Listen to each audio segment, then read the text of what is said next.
জনাব ওবায়দুল কাদের, আপনাকে স্বাগত জানাচ্ছি পালস অফ পলিটিক্সের আমার আজকের আয়োজনে। আপনি গুরুত্বপূর্ণ ব্যক্তিত্ব, আপনার কাছে অনেকগুলো বিষয় জানতে পারবো আশা করি, আপনাদের পরিকল্পনা পরিণতি এই সম্পর্কে। শুরু করি বর্তমান একটা খবর দিয়ে, সেটার একটা ডেভেলপমেন্ট আপনার কাছ থেকে শুনে, যে আমরা যেটা জানছি লন্ডনে বর্তমান বাংলাদেশের প্রধান উপদেষ্টা ডক্টর ইউনূসের সাথে বিএনপির ভারপ্রাপ্ত চেয়ারপারসন তারেক রহমানের সাক্ষাৎ হতে যাচ্ছে। এটি আওয়ামী লীগের জন্য কেমন বার্তা? এবং এই সাক্ষাতের দুটো ফল হতে পারে। এক হতে পারে যে যেটা আশা করা হচ্ছে, সবাই আশা করছে, বাংলাদেশে বলছে যে সংকটের একটা সমাধান, অথবা এই দ্বন্দ্ব আরো বাড়তে পারে। কোনটার প্রভাব আপনাদের উপর কেমন, বা প্রভাব আছে কিনা? আলোচনা হতে পারে, but this is not our cup of tea. আমাদের এ নিয়ে কোনো মাথা ব্যথা নেই। আর তারা নিজেরা প্রথম থেকে বিএনপি তাদের সাথে একটা এই অন্তর্বর্তী সরকার প্রফেসর ইউনূসের সাথে একটা সম্পর্ক রেখেই চলছেন। তাদের মধ্যে কিছু কিছু ভিন্ন মত এবং মতভেদের খবরও সবাই পাচ্ছেন। তো এটা তাদের একটা নিজেদের মধ্যে সদ্ভাব ফিরিয়ে আনার একটা প্রয়াস হয়তো হতে পারে, নাকি ব্যর্থ প্রয়াস তাও জানি না। আলোচনা হওয়ার আগে আলোচনার বিষয়ে তো কোনো মন্তব্য করা যায় না। আচ্ছা, মানে এটির কোনো প্রভাব আপনাদের দলের উপরে বা আপনাদের তৎপরতার উপরে নেই? আমাদের উপর বাংলাদেশে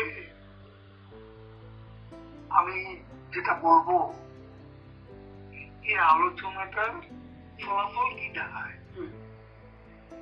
সেটা আমরা ক্লোজলি অবজার্ভ করছি। আচ্ছা আচ্ছা, জনাব ওবায়দুল কাদের, আপনার একটা বক্তব্য, মানে তারেক রহমানের সাথে বৈঠক হবে, এই প্রসঙ্গে মনে হলো যে আপনি আগে খুব ব্যবহার করতেন একটা শব্দগুচ্ছ, খেলা হবে, এবং 7ই জানুয়ারি নির্বাচনের পর আপনি বলেছিলেন যে ফাইনাল খেলা শেষ, বিএনপির আর কোনো ভবিষ্যৎ নেই, এবং তারপর আসলে বলেছিলেন যে তারেক রহমান ভুয়া, বিএনপির কর্মসূচি ভুয়া, বিএনপি ভুয়া, এরকম।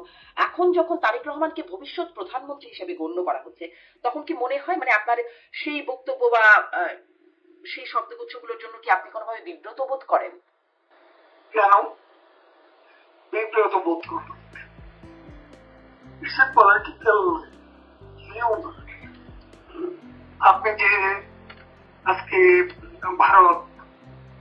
ভারতে পশ্চিমবঙ্গ বিধানসভা নির্বাচন আমরা দেখেছি যে এখানে পশ্চিমবঙ্গের মুখ্যমন্ত্রী, এমনকি ভারতের প্রধানমন্ত্রী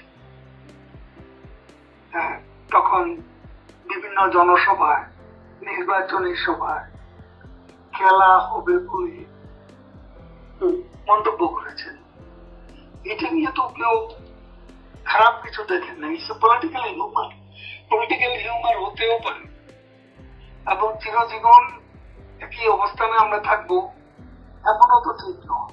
কখন একটা পরিবেশ, একটা অবস্থায় এটা ব্যাপারণে স্লোগানটা মানুষ পছন্দ করেছে। মানুষ যেটা পছন্দ করে সেটা বলতে অসুবিধা কোথায়? এটি আপনি বলছেন একটা পলিটিক্যাল হিউমার, কিন্তু তাহলে ওইটি বিএনপির আর কোনো ভবিষ্যৎ নাই, এই ভবিষ্যৎবাণীটি খুব সঠিক না হলেও আপনি আপনার দলকে নিয়ে বা দলের নেতাকর্মীদের সম্পর্কেও বলেছিলেন। সেটি 2017 সালের এপ্রিলে এক চট্টগ্রামের একটা মহানগরের আওয়ামী লীগের একটা সভায়, প্রতিনিধি সভায় আপনি বলেছিলেন যে জি, বিএনপির ভবিষ্যৎ আছে কি নেই সেটা নির্ধারণ করার মালিক বাংলাদেশের জনগণ।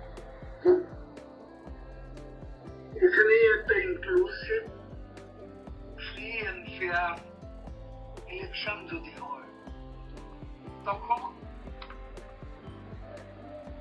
জনগণের সমর্থনে কারা কত আসন পায় সেটা তো নির্বাচন হলে তখনকার ব্যাপার। আর আমরা আওয়ামী লীগ আমাদের তো নিষিদ্ধ করে দিয়েছে, আমরা নিষিদ্ধ পার্টি। তো এখন এই নিষিদ্ধ পার্টি হিসেবে ইলেকশন কমিশনও আমাদের ইলেকশন করতে দেবেন। তো সেই অবস্থায় আমরা যদি নির্বাচন না করি তাহলে বাংলাদেশে বেশিরভাগ জনগোষ্ঠীকে নির্বাচন থেকে বিরত রেখে যে নির্বাচন হবে সেটা একেবারেই প্রহসনমূলক একটা নির্বাচন, প্রতারণামূলক একটা নির্বাচন। এই নির্বাচন দেশে বিদেশে কোথাও গ্রহণযোগ্য হবে না, বিশ্বাসযোগ্য। জি, জনাব ওবায়দুল কাদের, এই উপলব্ধিটা যখন বিএনপি কে নির্বাচনের আসে নাই আর কি, বিএনপি কে ছাড়া যখন নির্বাচনগুলো হয়ে গেছে, তখন কি আপনাদের এই উপলব্ধি ছিল যে দেশে বিদেশে এটি প্রহসন বা প্রতারণার নির্বাচন হিসেবে গণ্য হবে? আমরা তো কখনো বিএনপি কে বাদ দিতে চাই। বিএনপি নির্বাচনে অংশ না সেটা তো আমাদের অপরাধ কোথায়। তারা নির্বাচনে অংশগ্রহণ করেন, এটা তাদের দলের সিদ্ধান্ত। কিন্তু বিএনপি নির্বাচন করতে পারে এমন তো আওয়ামী লীগ সরকারের পক্ষ থেকে বা তখনকার নির্বাচন কমিশন থেকে বিএনপি কে বাদ দিয়ে ইলেকশন হবে এমন কোন সিদ্ধান্ত তো ছিল না। কিন্তু বিএনপি তো নির্বাচনের প্রতি আস্থা ছিল না, নির্বাচনগুলো যেরকম হচ্ছিল তাতে তো আসলে আস্থা রাখবার মতো একটা পরিস্থিতি বিরোধী দলগুলোর ছিল না। সেক্ষেত্রে নির্বাচন করলেই বাকি হতো, যেমনটা 18-তে হয়েছে। বিএনপি কেন নির্বাচনে যাবে? ওরকম একটা পরিস্থিতি থেকে আপনারা এখন নির্বাচনে যেতেন যদি নির্বাচনে যাওয়া? বিএনপি তো সেই নির্বাচন তো আনচিত্ত করেছে। প্রেসিডেন্ট নির্বাচনে হানা ভোট 114% ভোট পড়েছিল। সেই নির্বাচন তো আইনসিদ্ধ। 2001 সালে দেখেছি আমরা সকাল 11টার আগে পৌঁছে গেছি, গুন্ডা দিয়ে মাস্তান ব্যবহার করে এবং সরকারি নানা কলা কৌশল ব্যবহার করে নির্বাচন শেষ করে দেওয়া হয়েছে। নির্বাচন যাকে বলে সে নির্বাচন হয়েছে আসলে বিএনপির আমলে প্রহসনমূলক নির্বাচন। আর আপনাদের আমলে যেগুলো হয়েছে সেগুলো 14, 18, 24 মাগুরার যে নির্বাচন, সেই নির্বাচনকে কি কেউ একটা ভালো নির্বাচন বলতে পেরেছে? একদমই না।